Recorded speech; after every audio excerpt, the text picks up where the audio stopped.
अशोक उजाला जी, जिया बहादुर डब्बू उस्ताद, दीपक मस्ताना, शिवशंकर यादव।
संवरिया हो बोले बाबा जोगिया राम।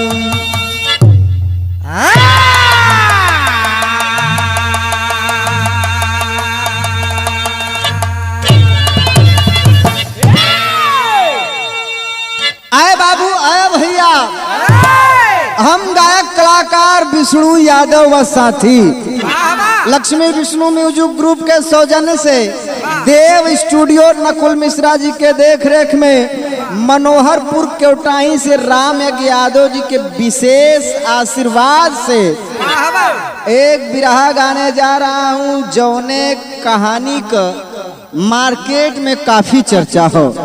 हमारे बिरहा का शीर्षक रही सीमा हैदर का प्रेम कहानी उर्फ कराची से हिंदुस्तान।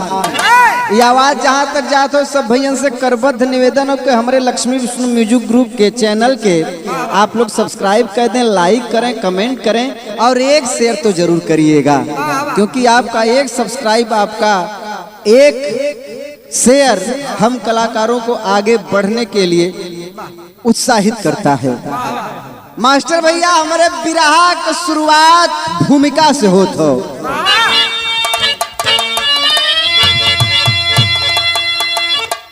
मोहब्बत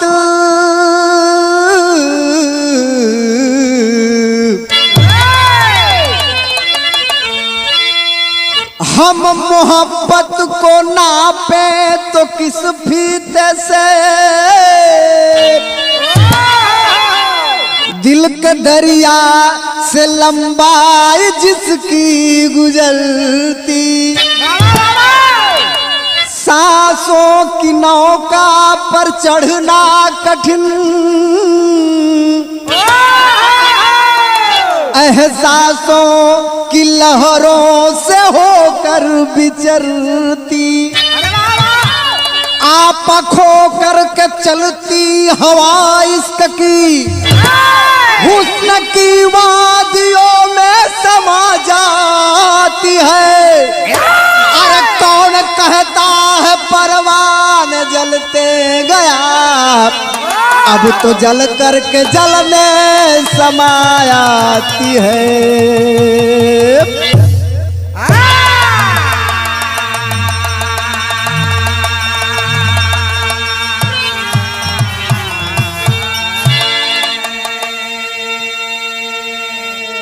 बारे हमारे गुरुजी गूगल कभी कहे जाने वाले आदरणीय गया कवि जी 1 रुपए के कलम से कई करोड़ की बात लिखते हैं। दीपक भाई लिखते हैं कि कौन कहता है परवाने जलते गया, अब तो जल करके जलने समय आती है।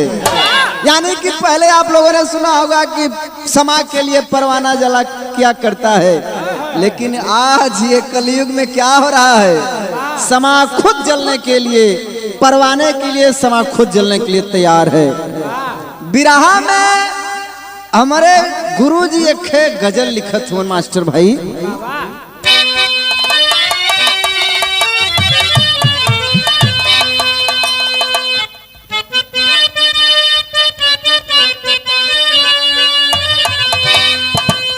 एक बात मोरी सजनी, एक बात मोरी सजनी, गठियाला चुनरिया में।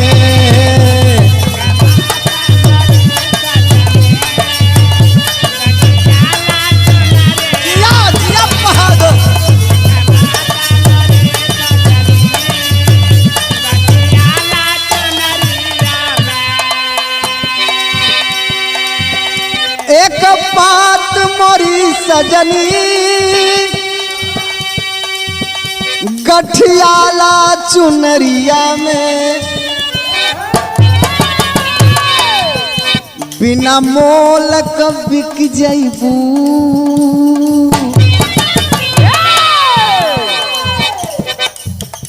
बिना दाम क बिक जइबू, माया का नगरिया में।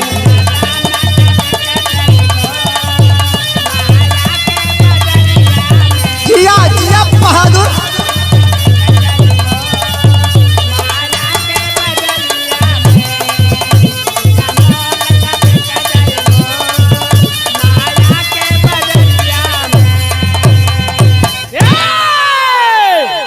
लेकिन हमारे गुरुजी गया कवि जी भाव कितना सुंदर लिखते हैं डब्बू उस्ताद।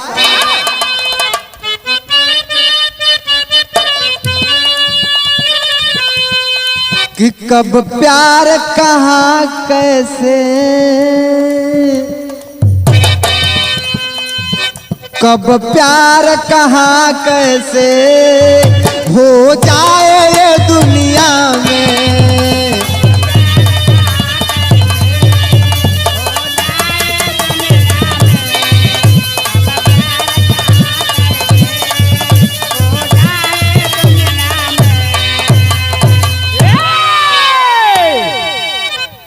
कब प्यार कहाँ कैसे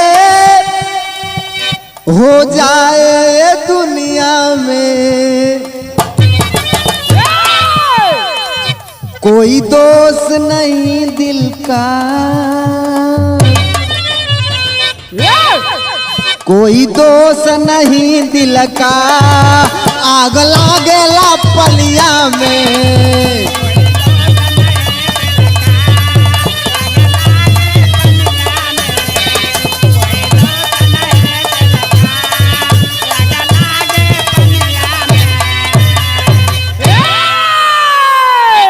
अरे बाबू, अरे भैया, प्यार कई प्रकार का होता है। कवन कवन?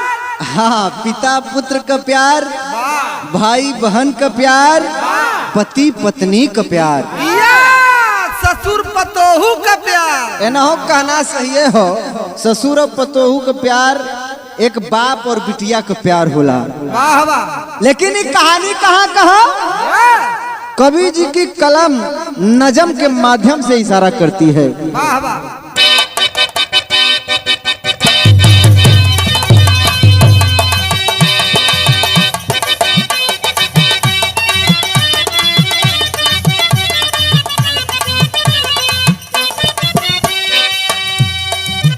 प्यार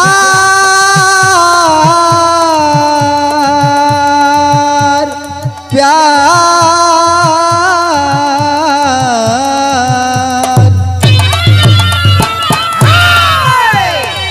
प्यार मीरा न किया भूल कर जमाने को, प्यार मीरा न किया भूल कर जमाने को, जहर भी छुआ नहीं प्यार के तह खाने को।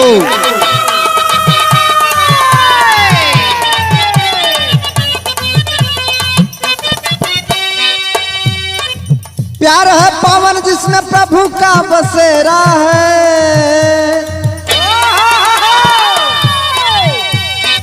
प्यार है पावन जिसमें प्रभु का बसेरा है, कहते हैं लोग प्यार जीवन का सवेरा है।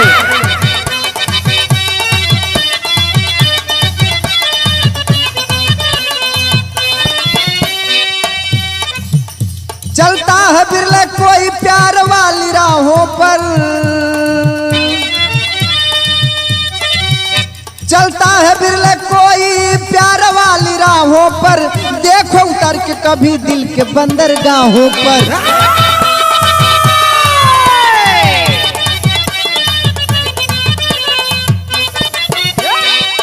हमारे गुरुजी प्यार को कितना बढ़िया परिभाषित किया है दीपक मस्ताना। प्रेम क्या है? प्रेम एक एहसास है जो दिमाग से नहीं दिल से किया जाता है। प्रेम महसूस करने की चीज है। प्रेम महसूस करने की चीज होती है। प्रेम की शुरुआत कहाँ से होती है? प्रेम की शुरुआत अचानक होती है और इन्हीं नजरों से होती है। प्रेम ईश्वर है, प्रेम परमेश्वर है, प्रेम पवित्र है। आज की कहानी का मतलब कुछ और है उस्ताद। कैसे? प्यार की मोहनी मनमोहली कराची से,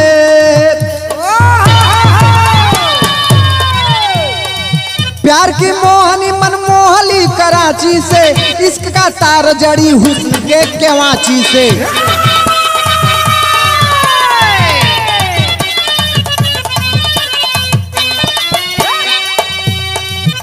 सीमा सचिन की,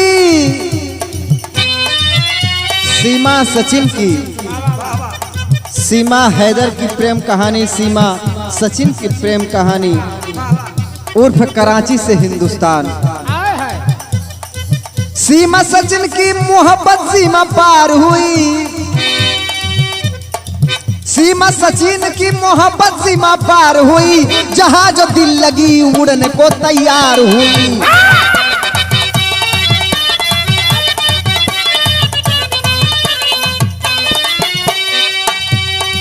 करार करके जो करार को निभाई है, करार करके जो करार को निभाई है, बदल कर धर्म में अपना हिंदुस्तान आई है।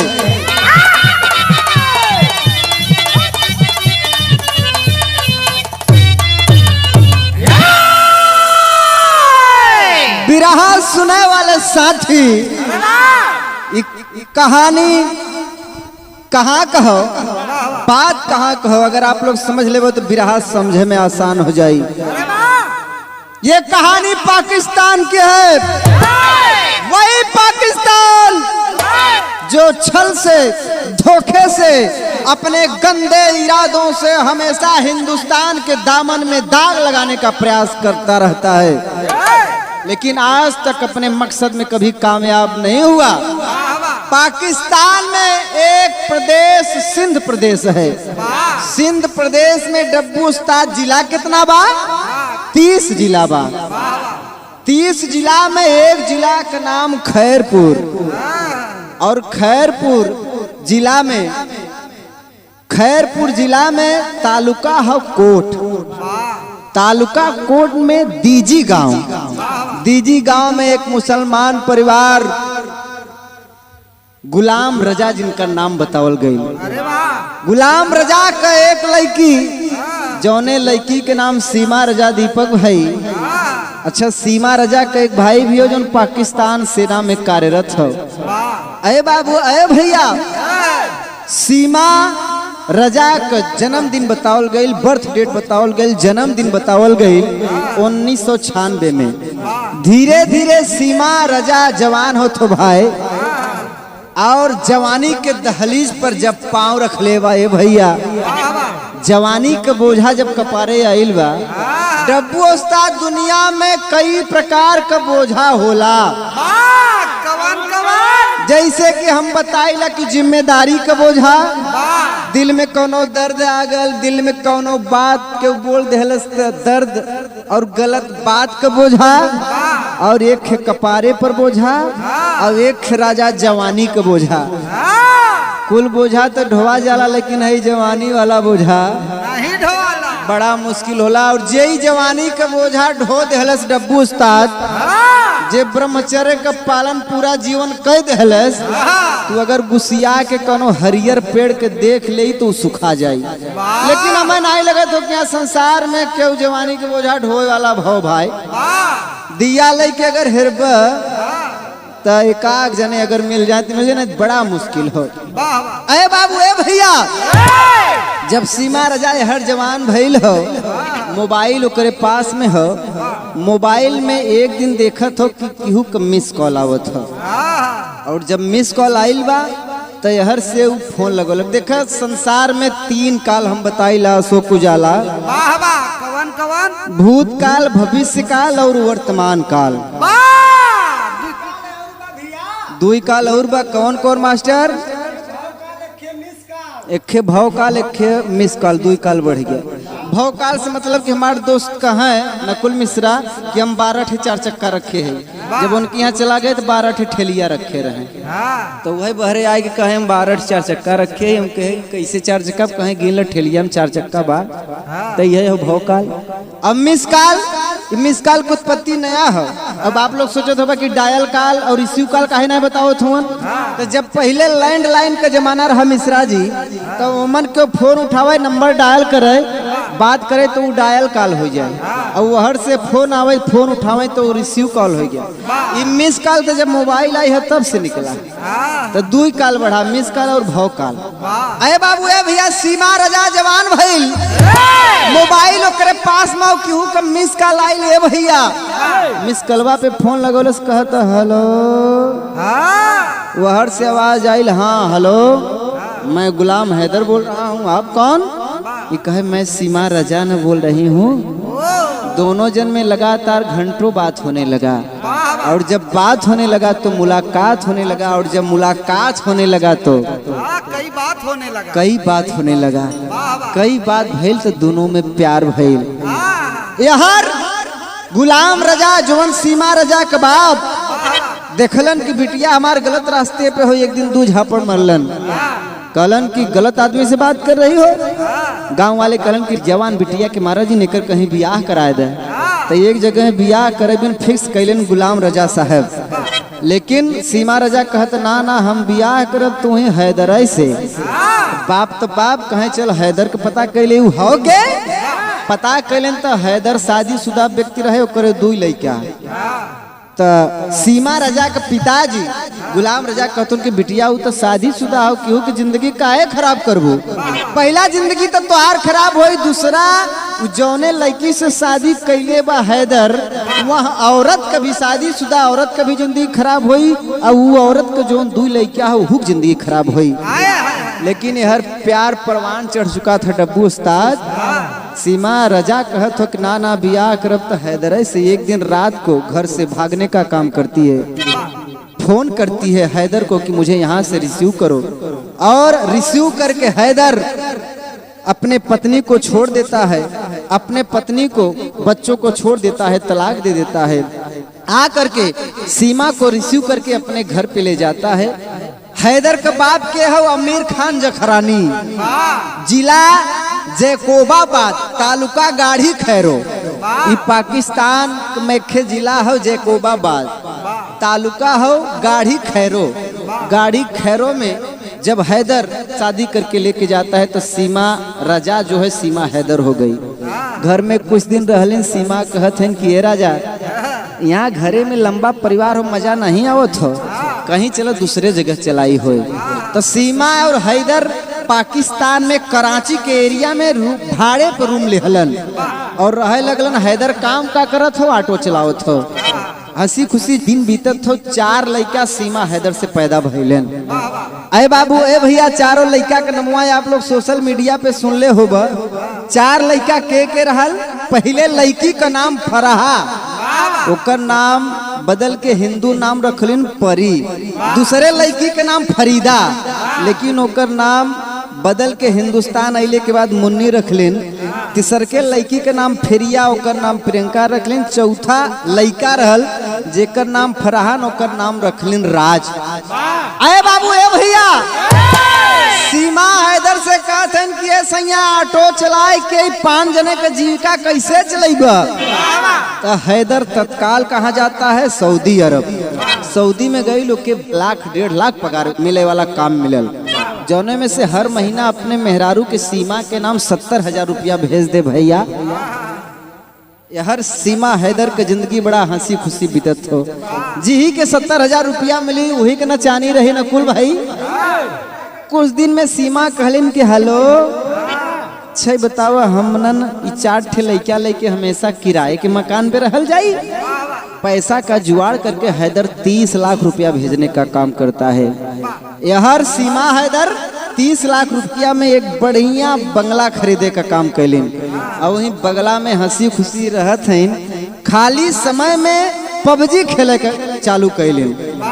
2019 में जब पबजी खेले चालू कैलिन तो पबजी संसार का एक ऐसा गेम है जिसे संसार का कोई भी व्यक्ति कहीं से खेल सकता है और आप ऑनलाइन महिला हो चाहे पुरुष ऑनलाइन किसी के साथ भी चैटिंग कर सकते हैं। पबजी सीमा हैदर कैसे खेलत हो? सचिन नाम के लड़का से। और ये सचिन नाम का लड़का हो कहाँ का? दीपक मस्ताना दिल्ली के ग्रेटर नोएडा का रहे वाला सचिन, जकरे पिताजी का नाम नेत्रपाल। अरे बाबू ए भैया, जकरे गांव का नाम रूबीपुर। सचिन ऑनलाइन चैटिंग सीमा हैदर के और सचिन के चालू भइल और जब चैटिंग चालू भइल, हाय बाय चालू भइल, बात चालू भइल, तब बात धीरे धीरे आगे बढ़त। मास्टर साहब बिरहा में पहला तर्ज लगत हो। कितनी लैला हो, कितनी लैला हो बलमुआ हमके कोरा।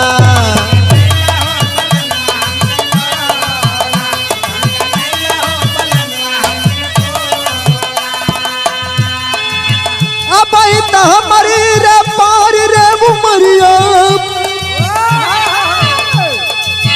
अब तो हमारी रे पारी रे उमरिया, धीरे धीरे उठला टिकोरा। तनी लैला बलमुआ हमके कोरा।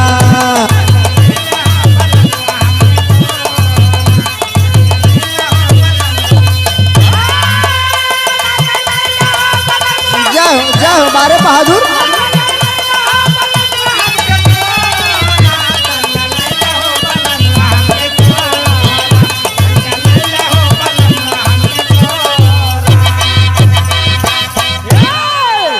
दिल रसिया ही रसिया के चीन है,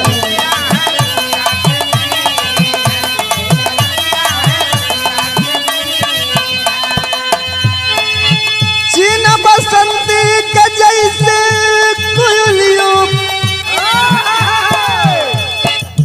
चीन बसंती के जैसे कोयलिया, बगिया कर गया लेबीन। दिल रसिया ही रसिया के छीन है।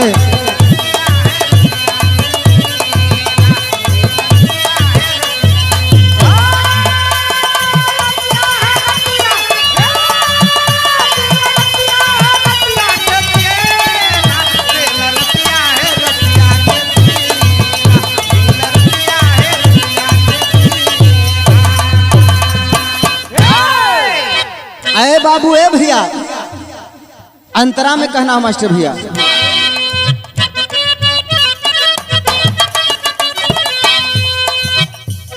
सीमा के दिलवा सचिन पे हाय,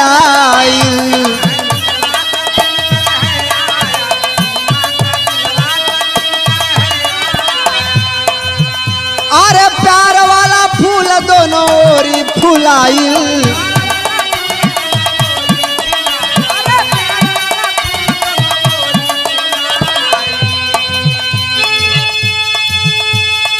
साथ जिए मरे करार तब कैले, साथ जिए मरे करार तब कैले, कराची में चरैया दिन गीन। दिल रसिया ही रसिया के चीन है।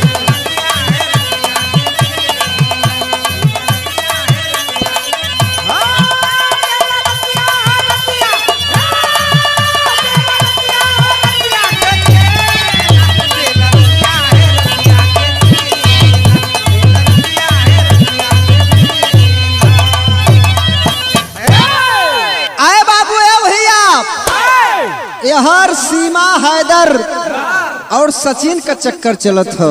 और सीमा का पति हैदर बेचारा सऊदी अरब उहर से महीना का 70,000 रुपया कमाए के भेजत हो कि हमार लड़का और हमार पत्नी सीमा ताव से खई इन्हने, लेकिन ये कुल पैसा लेके है देखा सचिन के चक्कर में अब पगलाइल बा सीमा। धीरे धीरे बात बढ़े लगल।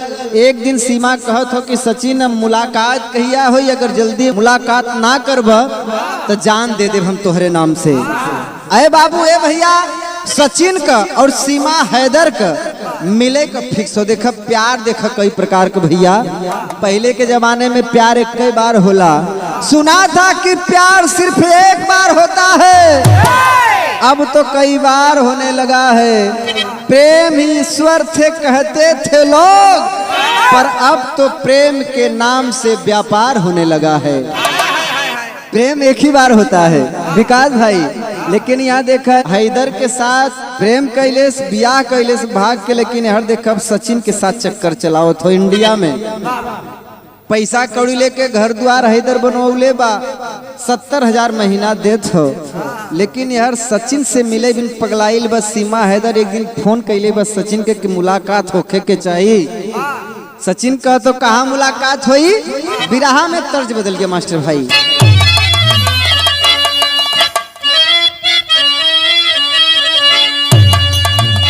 देखो हमारे इलाहाबाद का 3 चीज मशहूर हो, लटका झटका और फटका। फिलहाल इलाहाबादी झटका हो। कैसे मास्टर भाई? अरे राम झकोरा मारे झूलनी, अब झकोरा मारे झूलनी, साड़ी लहराए हो झकोरा मारे झूलनी।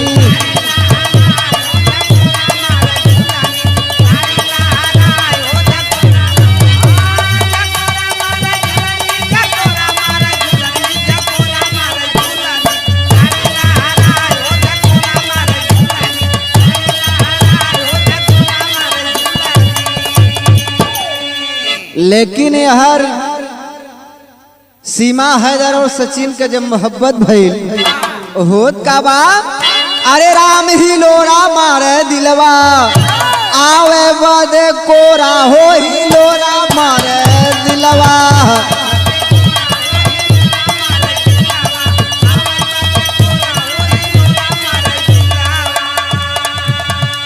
बढ़ल बेकरारी जब प्यार वाला डोरा हो ही लोरा मारे दिलवा, आवे बदे कोरा हो ही लोरा मारे दिलवा।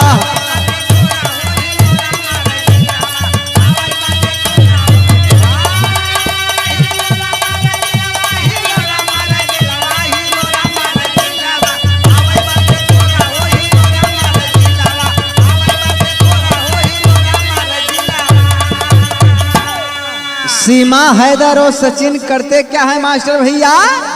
चली पाकिस्तान से मचली के नवलिया,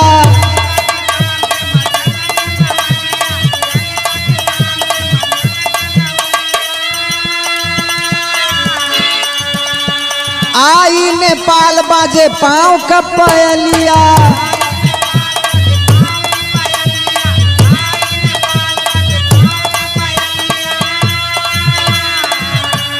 मिले प्रेमी प्रेमिका हवस के झकोरा में ही लोरा मारे दिलवा, आवे बदे कोरा में झकोरा मारे।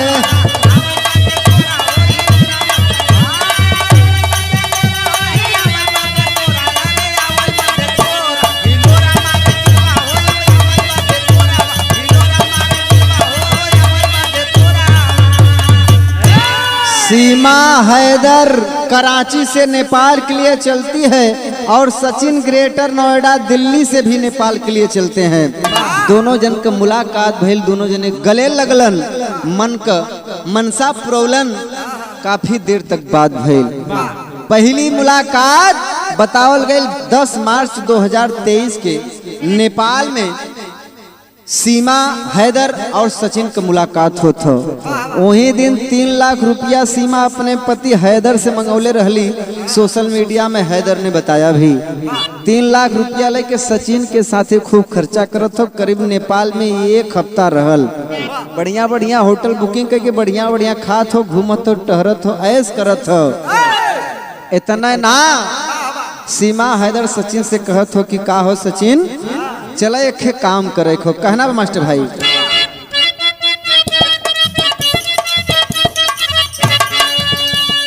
पशुपति नाथ में रचाइली हलिन सदिया,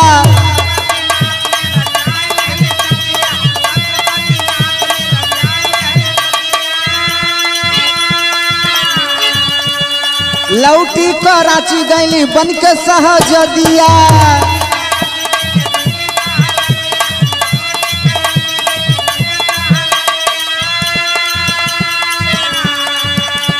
सियल बा मिलनवा नयनवा के बोरा में ही लोरा मारे दिलवा, आवे बदे कोरा में ही लोरा मारे दिलवा।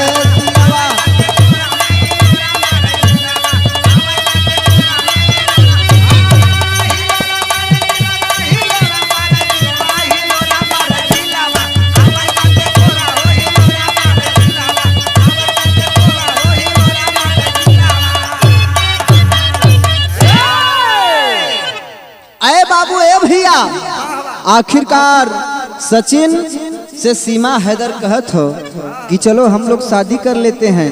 और वहीं पशुपति नाथ मंदिर पर, जो नेपाल का सबसे भव्य मंदिर है, सबसे प्रसिद्ध मंदिर है, दोनों जने शादी करते हैं, सीमा हैदर और सचिन। जब ब्याह कैले हो तो सीमा हैदर कहत हो कि सचिन अब हमें पाकिस्तान नहीं जाए के हो, अब हमें तोहरे मुल्क हिंदुस्तान चले को, पाकिस्तान में लौट के न जाई बे सचिन। तो से हम एक बात छुपौली। सचिन कहत हो कि का बात छुपौलू? सीमा हैदर कहत हो कि हमरे 4 लड़का भी हो। बारे हिंदुस्तान के लड़का, बारे हिंदुस्तान के धरोहर, निर्छल दिल का वह सचिन कहता है कि ऐ सीमा, मैं जितना प्रेम, जितना मोहब्बत आपसे करता हूँ, उतना ही मोहब्बत आपके बच्चों से भी करता हूँ। अब आप यहाँ से लौट जाइए पाकिस्तान, कराची की ओर, और जा करके अपने बच्चों को भी साथ लेके आइए, और इसके बाद हमेशा हमेशा हम लोग साथ में रहेंगे। बिरहा में तर्ज बदल के मास्टर भाई,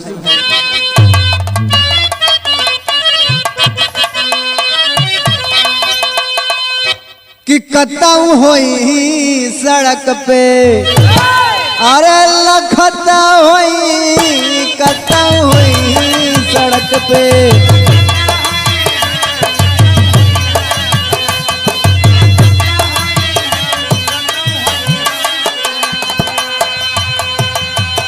गले बांध के रुमालिया,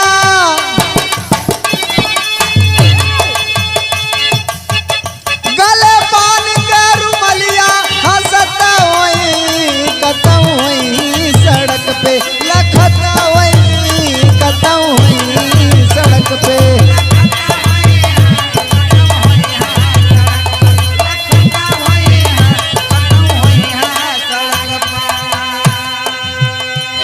लेकिन 10 मार्च 2023 को नेपाल काठमांडू पशुपति मंदिर में होत का हो मास्टर भाई,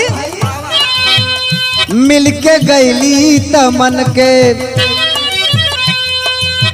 मिलके गईली त मन के, गुलाल खिलाले, मिलके गईली त मन के।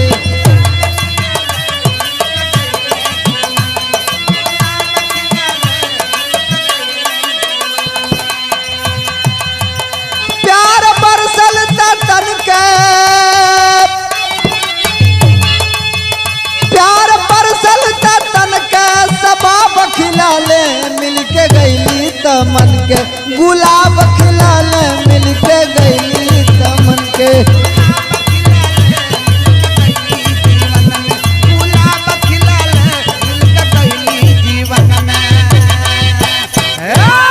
अरे बाबू ए भैया सचिन सीमा हैदर से कहता है कि जाओ और चारों बच्चों को साथ में लेके आना। वाह वाह सीमा हैदर कराची में गई सबसे पहले अपने पति हैदर के द्वारा, जो हैदर ने एक समय 30 लाख रुपया भेजा था, तो छोटा सा बंगला खरीदी थी सीमा। सबसे पहले उस बंगला बेचकर 30 लाख रुपया अपने पास लेती है। गहना जेवरात सब साथ में लेके वहां से कहाँ जाती है? सऊदी अरब। सऊदी अरब से फिर नेपाल आती है। नेपाल काठमांडू आने के बाद नेपाल से करत का हो धीरे धीरे अंतराक लाइन।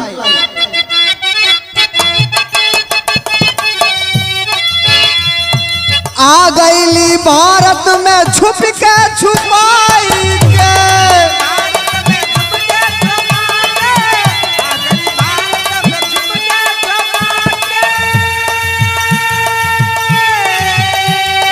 पिया घरे चारों गदेला लिया के।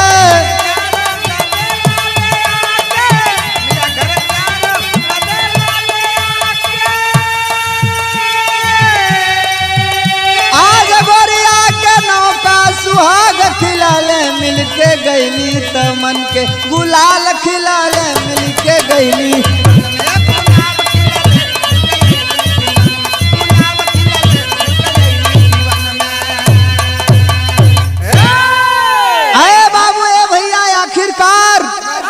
सीमा हैदर अपने बंगले को बेच करके जेवर जवाहरात लेकर के पहले सऊदी अरब गई है, फिर वहां से नेपाल आई है। नेपाल छुप के छुपा के चारों बच्चों को आगे करके नेपाल से बॉर्डर क्रॉस करके कहाँ आती है? हिंदुस्तान में। हिंदुस्तान में बॉर्डर क्रॉस करके ग्रेटर नोएडा, दिल्ली, रूबीपुर में पहुंचने का काम करती है। मैं लोक गायक विष्णु यादव सवाल करना चाहता हूं हिंदुस्तान के सरकार से कि जब एक अनपढ़ लड़की, जौन सोशल मीडिया बतौलस कि हम 5वीं तक खाली पढ़ले है, जब एक अनपढ़ लड़की अगर बॉर्डर को क्रॉस कर लेती है और सरकार को भनक तक भी नहीं चलने देती है, वो तो अनपढ़ थी। लेकिन हमारे विरोधी देश, हमारे दुश्मन देश तो टैलेंटेड है, उनके पास हथियार है, परमाणु बम है। अगर एक अनपढ़ स्त्री जब हमारे बॉर्डर को क्रॉस कर ले रही है और हमारे सरकार को पता नहीं चल रही है, तो हमारे विरोधी दुश्मन, विरोधी देश के दुश्मन कभी भी हिंदुस्तान में घुस के कभी भी बम फोड़ सकते हैं। सोचने की बात है, या तो लापरवाही हुई है और या तो सच में उसे आने दिया गया है। साजिश के तहत या तो आई है। बिरहा में टेरी का भाव लगा था मास्टर भाई।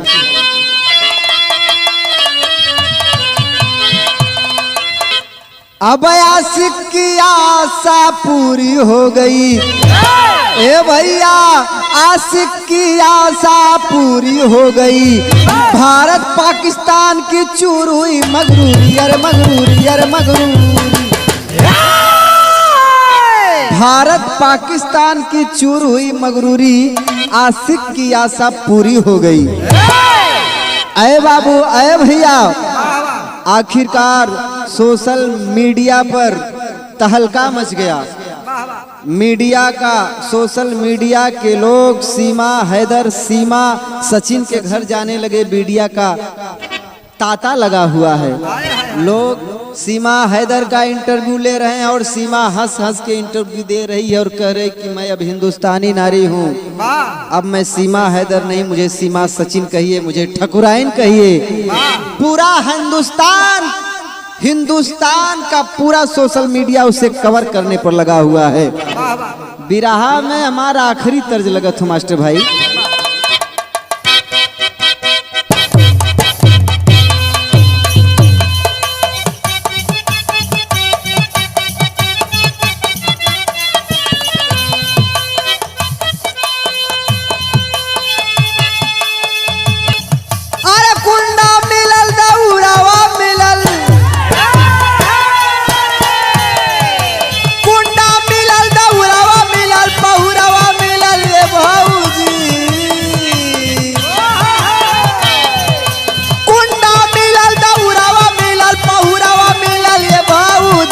रतिया से जरिया पे नी तो न आवे, मऊगावा मिलल ये भौजी।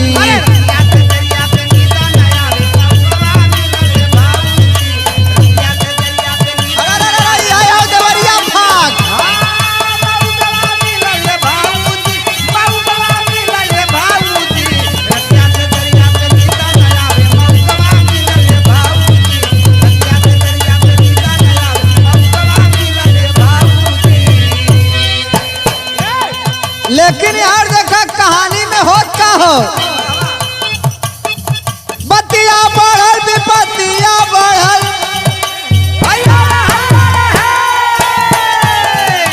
पतिया बढ़ल विपतिया बढ़ल या पतिया बढ़ल ये मितवा,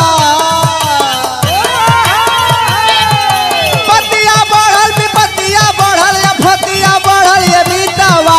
दुबई से हैदर सीमा के मांगे ससतिया बढ़ल ये मितवा।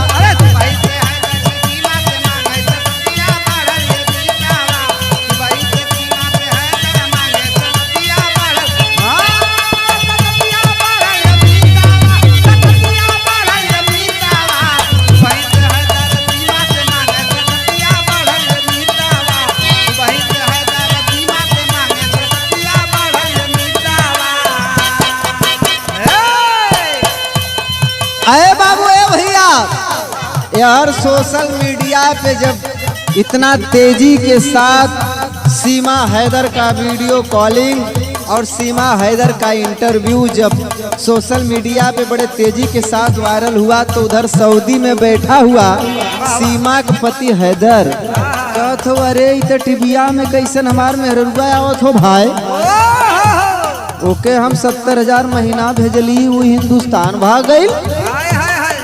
हमार घरवा जोन बंगलवा बनौले रहले वो बंगलवा का भइल। आखिरकार हैदर वीडियो कॉलिंग के जरिए, नॉर्मल कॉलिंग के जरिए पता लगाने का प्रयास करता है हिंदुस्तान से, सीमा को मांगने का प्रयास करता है कि सीमा को आने दो। कहना है मास्टर भैया,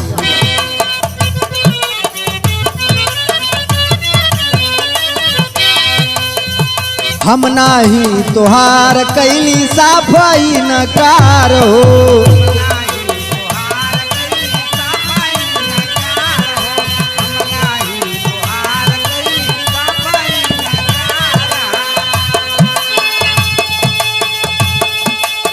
फैसला हमार सुना हैदर गद्दार हो,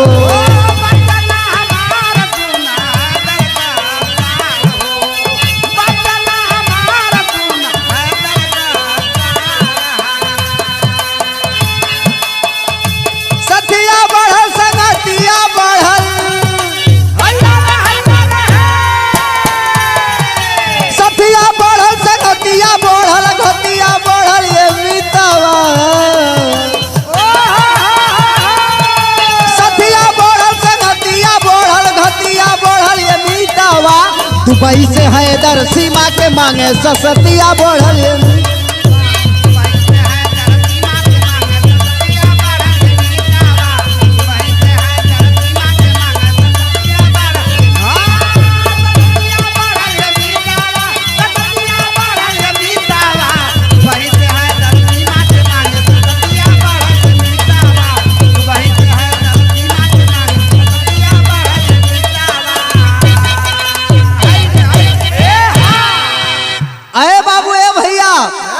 हर सीमा के पति हैदर कॉल करके परेशान हो, हिंदुस्तान से गुहार लगा रहा है कि अय हिंदुस्तान वालों मेरी पत्नी सीमा को पाकिस्तान भेजने का काम करो। लेकिन हर सीमा का कहत हो कि मैं सीमा हैदर नहीं हूँ, अब मैं सीमा सचिन हो चुकी हूँ, मुझे ठकुराइन कहो ठकुराइन।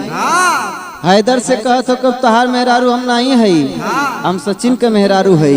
हैदर कहत हो 4 ठे लड़किवा कहीं कुल सचिन का हुवन, कहीं करे सचिन के कैसे भले निकुल लड़का हमाल रहले ना, हमसे का गलती भइल तो के आवे के होई। लेकिन हर सीमा फटकार देती है कि मैं वापस पाकिस्तान नहीं जाऊंगी, अपनी जान को हिंदुस्तान में दे दूंगी, खून का एक एक कतरा हिंदुस्तान में बहा दूंगी, लेकिन अब पाकिस्तान लौट कर मैं नहीं जाऊंगी। अरे भैया सुर्खियों की माने तो सीमा हैदर शादी की हैदर से, पहली शादी और दूसरी शादी सचिन से करत हो हिंदुस्तान दिल्ली ग्रेटर नोएडा में। लेकिन अगर सुर्खियों की माने तो इसके पहले एजाज नाम के लड़के के साथ भी इनका अफेयर रह चुका है और एजाज से 30 लाख रुपया लेके फरार हो चुकी हैं। 30 लाख रुपया लेके भागी, तब हैदर से शादी की। हैदर से शादी करने के बाद उसका घर बेचकर उसका सब पैसा ले करके तब सचिन के साथ शादी की हैं।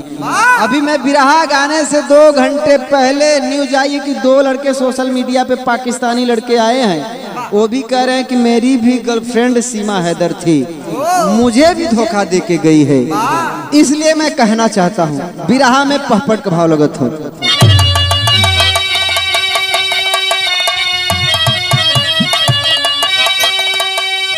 हिंदुस्तान के उत्तर प्रदेश के डीजीपी कमिश्नर ऑफ पुलिस पूरा हिंदुस्तान क्या कर क्या रहा है?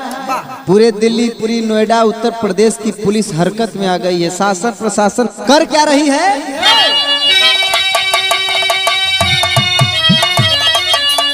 अरे खिली भाग की गिरी प्यार पे, अरे गाजा इंडिया जा चला। खिली भाग की गिरी प्यार पे, गाजा इंडिया जा चला। और इस सीमा का क्या है असली राज इंडिया जा चला।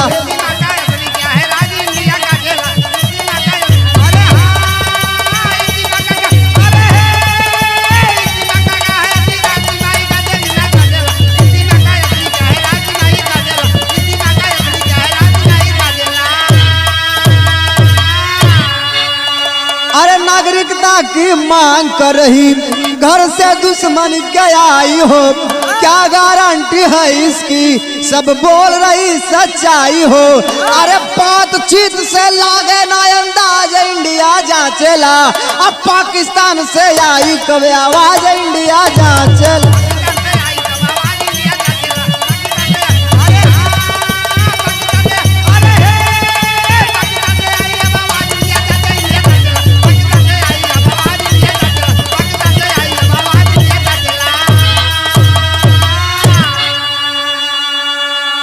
अरे बाबू ए भैया, पूरा हिंदुस्तान जांच करने में जुट गया है कि आखिरकार ये सीमा हैदर है कौन। कोई कह रहा है कि अरे भैया जासूस हो जासूस। ये हिंदुस्तान का सिगरेट फाइल ले आयल हो, ये ले जाए के पाकिस्तान में दे दे। क्यों कहत हो नहीं यार मोहब्बत के आयल हो। अच्छा अगर मोहब्बत के आयल हो, 5वीं तक पढ़ी हो, 4 भाषा फराटे के साथ बोलो तो कौन कौन? हिंदू, उर्दू, अंग्रेजी और सिंधी, चारों भाषा का जानकारी हो। अनपढ़ स्त्री हो, इतना चालाक कि बॉर्डर क्रॉस करके आ गई और बीएसएफ वाले देख ही नहीं पाए। यह सीमा गई हो, सचिन से मिल के उनके घरे उनके बापे के पैर छू के आशीर्वाद लेते हो कि आज से हम तोहार बहू। सचिन भी बहुत खुश, अपन गले लगाए थे, सोचत बिना मेहनत का 4 लड़कियां मिला है। चारों लड़कियां लेके और सीमा के लेके दिल्ली में भ्रमण करत हो भैया, बसे में टहरत हो। इधर पुलिस को जब जानकारी हुई सचिन और सीमा कोर्ट में शादी करने के लिए जाते हैं, तो वकील जब आधार कार्ड मांगता है, तो जब पासपोर्ट सीमा दिखाती है तो पासपोर्ट पाकिस्तान का, तो वकील साइड में जाकर के वहां के लोकल थाने में पुलिस को फोन करता है कि पाकिस्तान से कोई लड़की आई है। पूरी पुलिस सख्ते में आ जाती है कि पाकिस्तान से लड़की कैसे आ गई, किसी को पता नहीं चला और 7 दिन से घूम रही है। पुलिस जाके गिरफ्तार करती है किसको किसको? सीमा को और सीमा के पति सचिन को, और सचिन के पिता नेत्रपाल जी को गिरफ्तार करके 7 दिन थाने में पूछताछ करती है। पूछताछ के बाद, जांच के बाद कोनो ऐसा प्रूफ नहीं मिलल तो 7 दिन के बाद छोड़े के पड़ल। लेकिन यार देखो भाव हमारा आल्हा का लगत हो, कवि जी हमारे आल्हा के माध्यम से सवाल करत हो।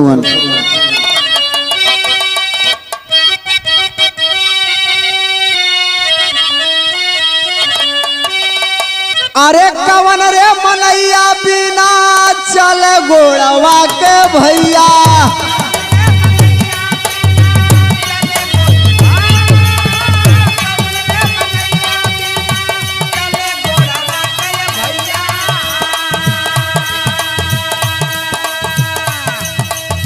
कवन रे मनैया पनिया पियतै मरी जाय।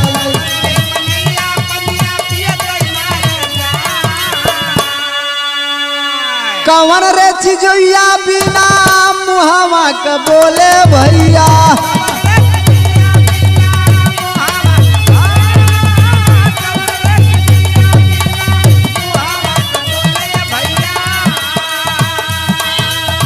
कवन रे समैया नहीं रोकले हो रोकाई।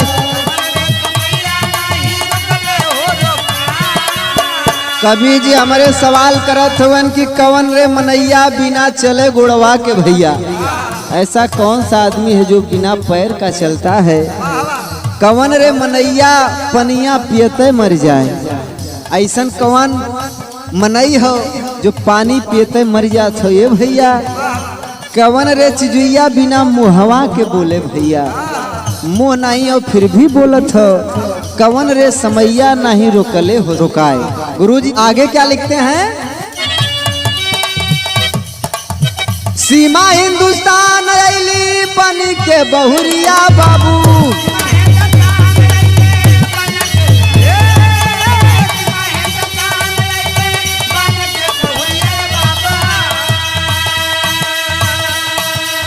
सीमा हिंदुस्तान अली बन के बहुरिया बाबू।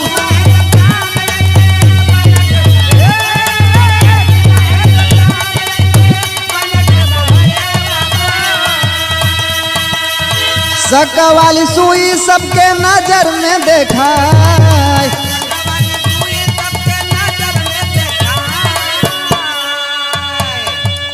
चार चार सीम साथे चार ठे मोबाइल भैया।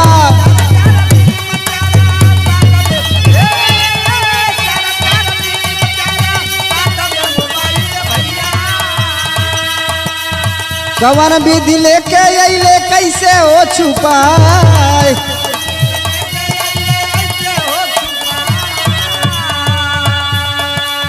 घटना के खबर जब मीडिया के लागल भैया,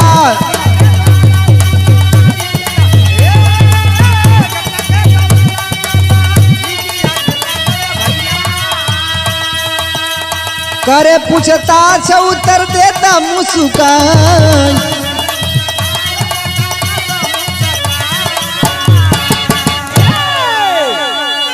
अरे बाबू ए भैया, कुछ लोग तो जानबूझकर चुप हैं कि जाने दो ना। एक पाकिस्तान की लड़की हिंदुस्तान में आ गई ना, पाकिस्तान की लड़की हिंदुस्तान की दुल्हन बनी, मुसलमान थी हिंदू बन गई, और क्या चाहिए हिंदुस्तान को।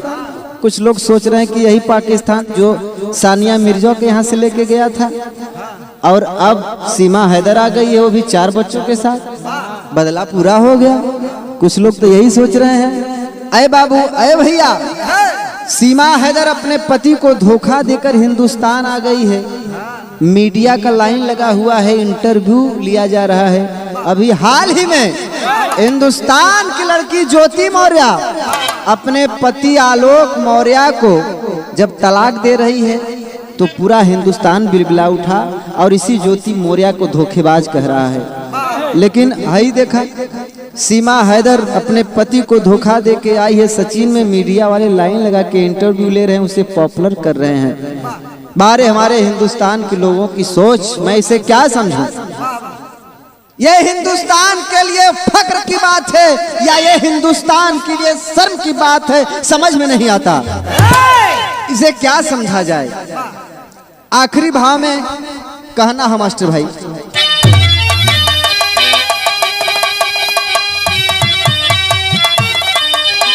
अरे भारत वाला दुल्हा पाकिस्तानी दुल्ही, देखे दुनिया भर नजरिया कहेला सबई।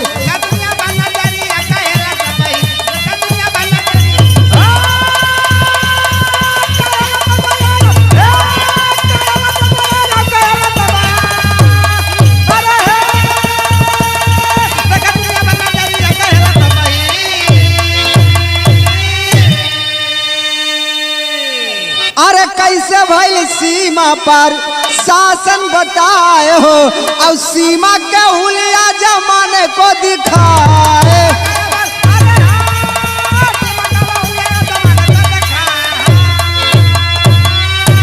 अरे 50 दिन से घूमेला मनमानी दुल्ही, देखे दुनिया भर नजरिया कहेला सब।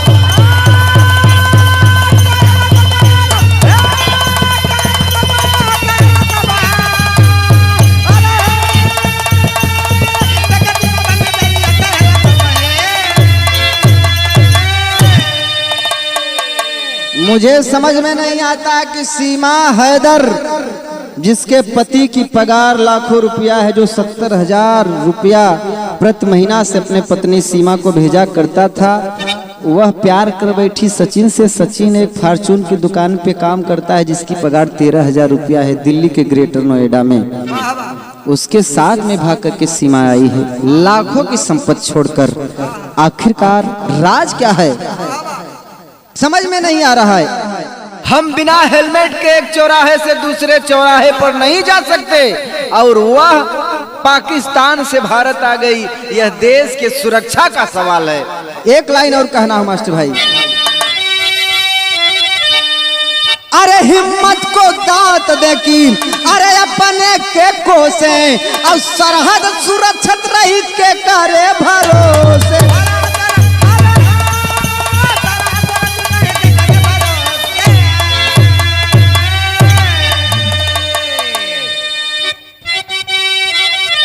अरे हिम्मत को दांत देखी, अरे अपने के कोसे, और सरहद सुरक्षित रही के करे भरोसे।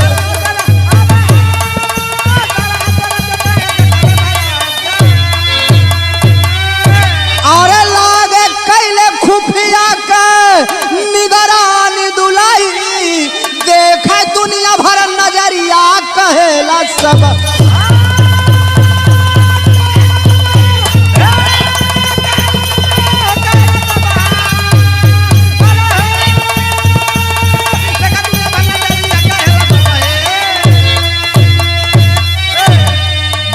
फिलहाल नया समाचार मिलने तक वहां के डीसीपी का आदेश है कि जब तक जांच पूरी नहीं हो जाती तब तक सचिन और सचिन की पत्नी सीमा, सीमा के 4 बच्चे और सचिन के पिताजी नेत्रपाल जी वो क्षेत्र छोड़ के कहीं जा नहीं सकते जब तक जांच पूरा नहीं हो जाता। आखिरी में कहना मास्टर भाई,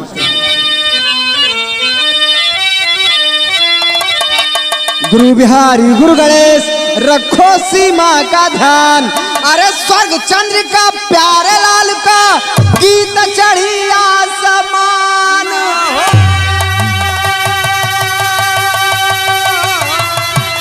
अरे आशिक की आशा पूरी हो गई, विष्णु गया कभी भारत की क्या मजबूरी, आशिक की आशा पूरी।